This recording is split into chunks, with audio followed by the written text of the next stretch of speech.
What if your thoughts weren't just private? They were powerful enough to shape the cosmos. This audiobook uncovers the stunning truth. Consciousness isn't a side effect of reality. It creates it. Dive in and discover the science that rewrites everything you thought you knew. Introduction. What if everything you've ever been told about reality was only half the story? Right now, as you listen, your brain is firing with electric pulses, decoding sound waves, constructing meaning, and creating a conscious experience. But what if, and this isn't science fiction, your very act of awareness is shaping the world around you? Not metaphorically, literally. This book will challenge everything you thought you knew about the mind, the universe, and your place in it. Welcome to the hidden truth, consciousness and the quantum reality, where cutting-edge science collides with age-old questions in a way that will leave you stunned, awakened, and utterly transformed. We live in a world defined by material facts, atoms, particles, forces, biology. But behind the scenes, there's something strange happening. Physicists are uncovering a reality that defies logic, particles changing when observed, matter acting like energy, and information shaping outcomes in ways that cannot be explained by classical laws. These aren't anomalies, they are clues. And the most shocking clue of all? Consciousness might not be a byproduct of the universe, it might be the source code itself. This isn't just intellectual entertainment. What we're about to explore has radical implications. If consciousness is entangled with the quantum fabric of reality, then your thoughts, your awareness, even your very being are far more powerful and mysterious than you've ever imagined. We're talking about the future of science, the foundation of spirituality, the illusion of free will, and the hidden architecture of everything. In the chapters ahead, we'll traverse the wild frontier where neuroscience meets quantum mechanics, where ancient mystics whisper truths that physicists are only now beginning to measure. You'll encounter brain-bending paradoxes, real experiments that defy logic, and mind-expanding ideas that could reset your perception of life, death, time, and reality itself. So why should you keep listening? Because once you glimpse the hidden truth, you can't go back, and you won't want to. This isn't just a book. It's a portal, a gateway, a trigger for the deepest curiosity you've ever felt. Every chapter is a step deeper into the rabbit hole, and by the time you reach the final page, you'll never see the world, or yourself, the same way again. Ready? Let's begin. Chapter 1. Awakening the Inquiry, the age-old mystery of consciousness. It begins not with equations or laboratories, but with a question so old it predates language itself, an ancient whisper that has followed us through every age of human history.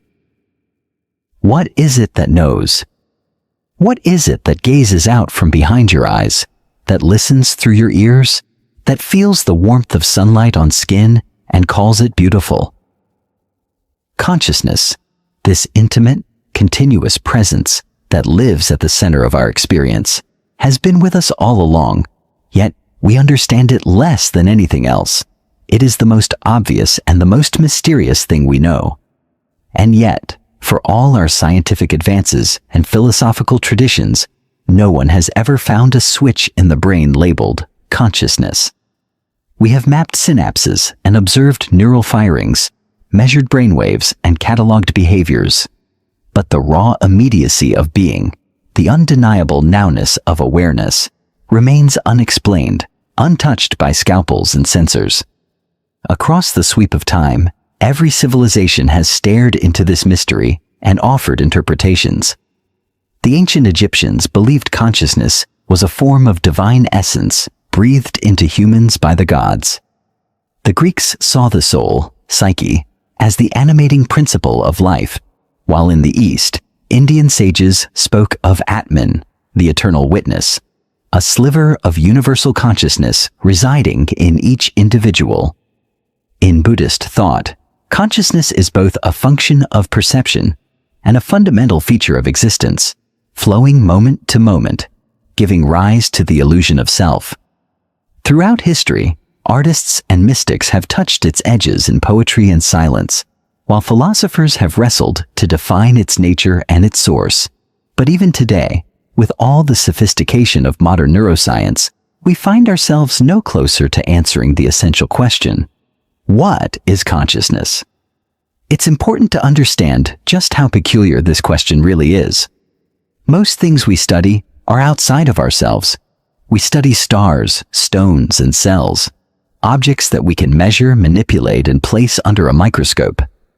But consciousness is not an object. It is the very subject of experience, the medium through which all those objects are known. You don't see consciousness, you see through it. It is like trying to bite your own teeth, or to look at your own eyes without a mirror.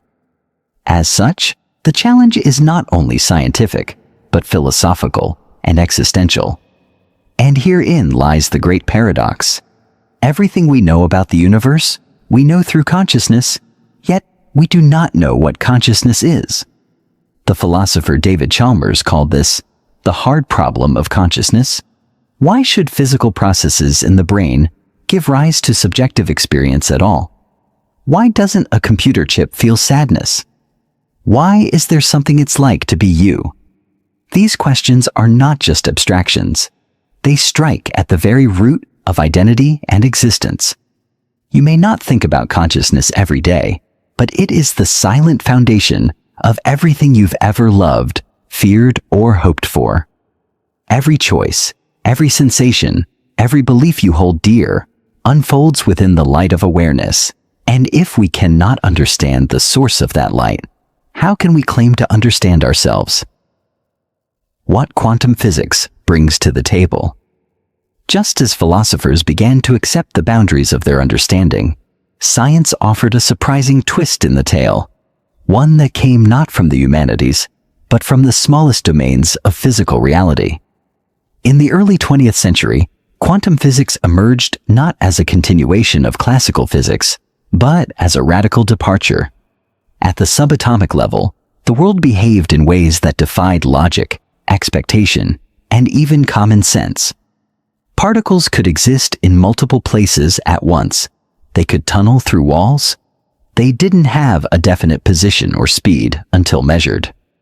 And most puzzling of all, they could become entangled, influencing each other instantaneously across vast distances, as if space and time themselves were just flexible rules in a deeper game.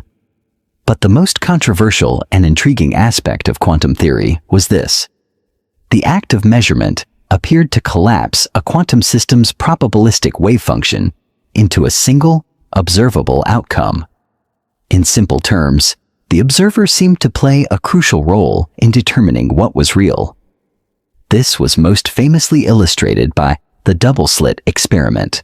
When electrons are fired through two slits and not observed, they behave like waves, interfering with themselves and creating a complex pattern.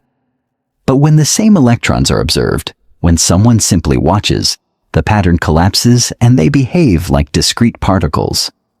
Observation changes outcome. Awareness alters reality. This baffling phenomenon led physicists like Niels Bohr to argue that quantum reality is fundamentally probabilistic and that the observer is inseparable from what is observed. But what exactly qualifies as an observer? Is it a machine, a camera, a human mind? Some interpretations of quantum mechanics, like the von Neumann-Wigner interpretation, go further, suggesting that it is consciousness itself that collapses the wave function. In other words, reality doesn't exist in a definite state until it is consciously perceived. That idea, radical, poetic, and deeply unsettling, blurred the line between physics and philosophy, between mind and matter. Most physicists were uncomfortable with these implications and tried to avoid the metaphysical entanglements. They developed alternative interpretations. Many worlds theory proposed that all possibilities exist in branching parallel universes. Decoherence offered explanations in terms of environmental interaction. But none of these fully eliminated the strange, almost magical role of observation.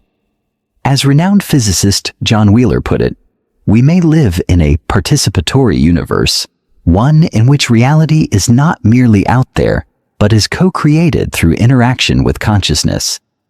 This idea, while still debated, opened a door that has never quite been closed, the door between quantum mechanics and the mystery of the mind. It's crucial not to overstate the case. Quantum theory does not prove that consciousness creates reality, but it does challenge our assumptions about an independent, objective universe. It invites us to rethink the nature of matter, measurement, and mind. And it shows that at the deepest levels of reality, the boundaries between observer and observed, between subject and object, are far more porous than we ever imagined. This opens not only a scientific puzzle, but a deeply personal one. If the universe depends on observation, and observation requires awareness, then what role does your consciousness play in the unfolding of the cosmos? Why this connection matters. Now you might be wondering, why now? Why is this discussion about consciousness and quantum physics relevant in our current moment? After all, our world seems increasingly consumed by tangible issues, economic